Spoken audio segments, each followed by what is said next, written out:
कार्य योगिया गया था कि नहीं रे? गांव में कितने आदमी वोट हमरा के देंगे रे?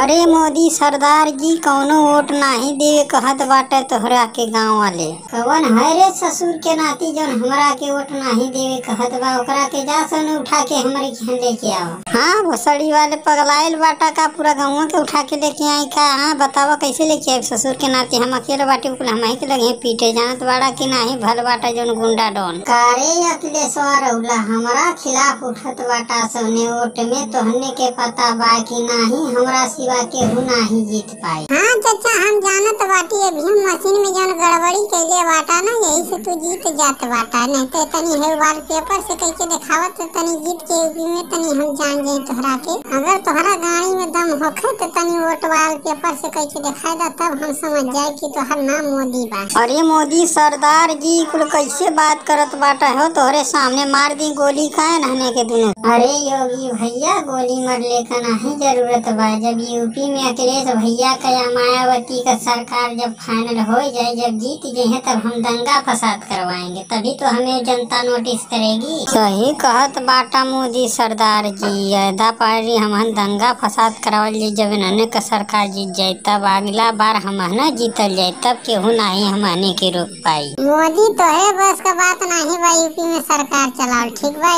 हमारे और मायावती के बीच में बा जौन हम ना चला सकल जाला राजीव। ई तो बात सही कहत बाटा अखिलेश भैया। तोहरे और मायावती के खिलाफ केहू नहीं यूपी का सरकार बन सकेला। दफारी 2024 तक फाइनल बा तोहना लोगन का सरकार।